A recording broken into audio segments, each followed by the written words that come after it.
If you want to know the difference in people's lives, it all comes down to what are the things that are must for you versus shoulds. So let me tell you this. We said to have an extraordinary life, you got to have an extraordinary psychology, right? Extraordinary psychology means you got to live in an extraordinary state. To be in an extraordinary state, you got to condition your nervous system, your body, your physiology and focus to be at their best. Do you agree with this? Yes or no? Then to do that, though, you can do that. Why doesn't everybody? Not because you can't. We all have the ability. It's because of our standards. I remember a time early in my career, I was about 24, and I went to do a seminar in Boston. And in those days, a big seminar for me was like 125 people. And it was a 3-day seminar, and we worked around the clock, and people made such extraordinary changes in their life. And at the end of it, I was feeling so fulfilled. I was thinking, my God, I'm 24, maybe 25 at the time, and I am so happy because I have found my mission in life. I'm doing what I love. It's making a difference in people's lives. This is extraordinary. So we finished about midnight on the Sunday night.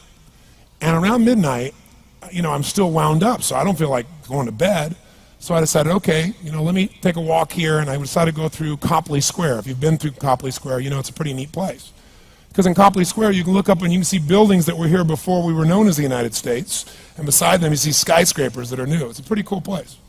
So I'm walking around midnight on Sunday night. There's nobody in Copley Square midnight on Sunday night. And I'm walking along, and I see this guy in the distance, and he's kind of stumbling back and forth between the gutter and the sidewalk.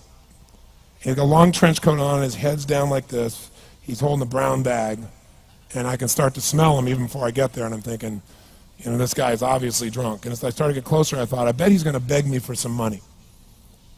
And sure enough, whatever you focus on life tends to happen, doesn't it? So sure enough, he gets real close to me, and I thought all of a sudden he wasn't going to do it, and all of a sudden he popped his head up. It was really weird. He went, "Mister!" He had this really bizarre looking sounding voice. He went, "Mister, could you loan me a quarter?" And I thought, do I want to reward this behavior? And then I thought, I don't want him to suffer.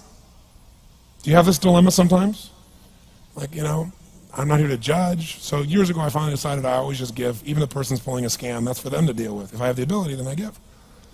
And so I thought, well, could I teach him something? So I asked him a question back. I said, is that all you want is a quarter? So he goes, yeah, just 1 quarter. 1 quarter changed my whole life. 1 quarter. I said, really? He said, yeah, 1 quarter. So I reached in my pocket, and I pulled out my money clip. And in those days, I was, you know, very young, just starting to succeed. And my original mentor was a man named Jim Rohn. I don't know, how many have heard of Jim Rohn? Anybody? Yeah, he's a great guy. And Jim told me, he said, Tony, look, you've come from a poor background. You got a poor psychology. You got to change it. He said, you don't have any money, so pretend you do. He said, start training your brain, condition it. He said, go save all your money, get $300 bills, and put them on the outside of your money clip, even though you only have $5 in between them. So every time you put it out, you'll see that, you'll feel inspired, you'll feel better. He said, and you'll feel better, you'll do better. So I was like, okay. So I did. So I pulled my money clip, and sure enough, I got $300 bills in. I made sure he saw the bills. So I'm tearing through that, right? Looking in between there, see if I can find some change. But I made sure he saw it. Sure enough, he's looking at the $100 bills, checking it out. I find the quarter, I pull it out, take the money, put it in my pocket. I notice he's watching my hand going into the pocket. I took the quarter and I looked at him and I said, sir, life will pay any price you ask of it. And I gave him the quarter. And then something really interesting happened. He took the quarter.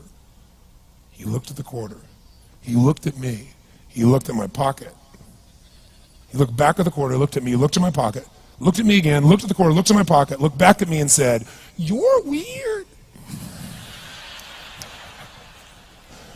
And then he shuffled on off like this, right? And I thought to myself, wow, what's the difference between him and me? I mean, I was 24, 25 at the time, doing what I love most, have my mission in life, and he's in his early 60s, drunk on the street begging for quarters. What's the difference? And I thought, well, maybe God's blessed me because I'm such a good person. I thought, oh, and he's such a bad person, that's such bull. And I thought, wow, maybe the answer to that question is what I just told him. Life will pay whatever price you ask of it. But you know what's interesting? You got to ask intelligently. In the Bible it says, ask and you shall what? Yeah, pretty good formula. You ought to look into it. But you know what? It says, ask and you shall receive, but I'm sure it meant ask intelligently. I'm sure that's what God meant. I'm sure he didn't mean bitch and you will receive. Whine and you will receive. I don't think that was the instruction. Now, if you were going to ask intelligently, there might be 5 elements of that. Number one, you'd have to ask specifically, wouldn't you? You wouldn't ask in a general way. People do that all the time. They go, I want more money. Fine, here's $1, get out of here. Very often, you're getting what you're asking for. You're just not aware of how general you're asking. Clarity is power. The more clear you are about exactly what it is you want, the more your brain knows how to get there. Your brain is a servo mechanism. It's like a bomb. Those bombs, those missiles, they have a servo mechanism. So if the target moves, it knows what the target is, it follows it. Your brain, when you condition it, knows exactly what to go for and it'll find a way to get there. Did you ever buy a certain outfit or a certain car and suddenly see that car outfit everywhere? How many of you had that experience? Say, aye. How come that car outfit's everywhere? It always was everywhere, but now you notice it. And the reason is because there's a part of your brain called the reticular activating system, the RAS. That part of your brain determines what you notice and what you don't notice. Your brain spends most of its time trying to make sure you don't notice because you'll go crazy if you notice everything. But when you decide what's most important to you, your brain goes after it. Everyone I know who's successful builds what I call an RPM plan. An RPM is built on the metaphor that the way to get from where you are to where do you want to go to the fastest is you got to build power, like in a car, RPMs. And the R stands for they know the result they're after. They know what they want precisely. If you don't know exactly what you want or you let yourself get beyond that into something general, you're not going to achieve it. Clarity is power. You got to know the specific result you're after. What do you want? If you can't answer that question right now in your personal life, in your body, in your relationships, in your finances, in your spirituality, then you're not going to be as fulfilled as you want to be. Today we're going to have you answer one of those questions at least. The second part of it, you got to know P, why you're doing it. Because you know what? You may get a big goal. Somebody says, I want to make $1 billion. I want to bring peace to the earth. Why? Because as soon as you come up with a goal, all the obstacles show up. And unless you've got enough emotional drive to break through that, you're never going to discover what it really takes. So you got to get yourself past that. And the way to get past that is have enough reasons. Reasons come first, answers come second. This man did not know what he wanted. He did not have enough reasons. To ask intelligently, you got to ask specifically. To ask intelligently, you got to know why you want it, have enough drive to make it happen, enough juice to make it happen. If you don't have enough reasons, you will not make it happen. And the M is, what is your massive action plan? What is going to get you to actually fall through? Because the first plan's not going to work and the second plan's going to work, so you better have enough plans that if the first two don't work, you still got something else. Otherwise, you're going to be having excuses why it didn't work. So asking intelligently requires that. So if we're going to be extraordinary in our results, we've got to be in an extraordinary state. We've got to know what we want and we've got to go use it.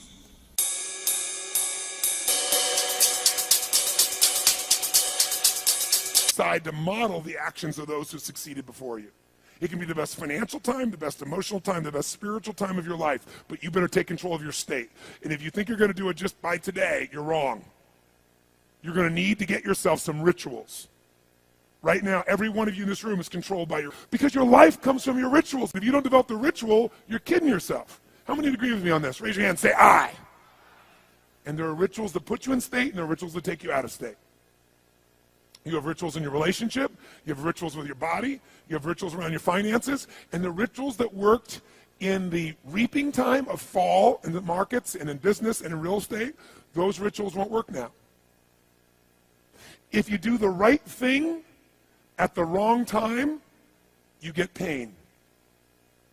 I'll say that again. If you do the right, you go, but Tony, I'm doing the right thing, but I'm not being rewarded. If you do the right thing at the wrong time, you don't get rewarded, you get pain. So you better do the right thing at the right time, and to do that, you better know what season you're in, and to do that, you better learn how to change your state, how to take control of your own conditioning. That's what I live for. Does this make sense to you, yes or no? Come on, guys, yes or no? So now it's time to train yourself to do that. I'll show you how fast it can change. Try this just for a second. I want to show you what you can do with just focus. Try this for a moment. I'm going to give you a test. Sit up in your chair with some energy. Make sure your buddy next to you is in a strong state. If otherwise, adjust their state. Come on, change their physiology, whatever they got to do. See if they're ticklish. That might help. Now do this. I want you to look around this room right now and find everything in this room that you can find that is brown as fast as you can. Look for brown, look for brown, look for brown, look for brown. Look around you, look for brown, look for brown, look for brown. Okay, close your eyes. I'm going to give you a test. With your eyes closed now, shout out loud everything you saw that was red. If you see a lot more brown right now than red, say yes. Open your eyes. Look for red now. I want you to really look for red. Look for red, look for red, look for red. Anything you can find that's red, look for red. All around you, look for red. Raise your hand if you found more red this time and say I. Why did you find more red this time? Because seek and you shall. That's right. Whatever you focus on, you're going to find it. In fact, let me tell you something. You'll even find it when it's not there. How many saw burgundy, called it red, just so you could have more things you counted? Raise your hand. Say, aye. Come on. See, whatever you're looking for, you're going to find. So if you want to change your life, my friends, you've got to change your physiology and you've got to change your focus. By the way, how fast can you change that stuff? How fast, my friends? How fast? How fast? Come on. In a heartbeat, once you rechange your conditioning. That's all you got to do. And you can do it fast. You can do it with a question or two. Try this right now. Answer this question in your mind and be honest. What in your life today, if you wanted to be, could you feel proud about right now? If you wanted to feel proud, if you didn't feel like, I shouldn't be proud, if you wanted to feel proud, what could you be proud of in your life today? Your children, your health, your body. Is there a problem you faced? Instead of running from it, you finally stepped up and handled it? What could you feel proud of in your life today if you wanted to feel proud? How many can think of something? And when you think about this thing you're proud of, what about that makes you feel proud? What do you focus on that makes you feel proud? How do you breathe when you really start to feel proud? What's the kind of look on your face that starts to happen when you let yourself feel proud? Yeah. How's that feel?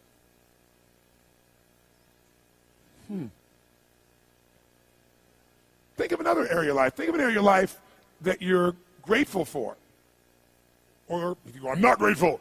If you wanted to be grateful, what's an area you could feel grateful for?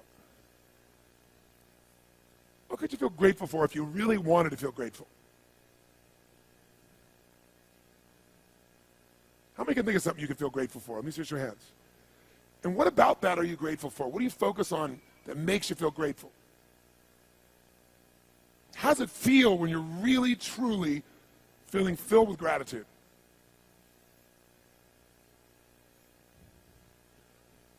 Here's one.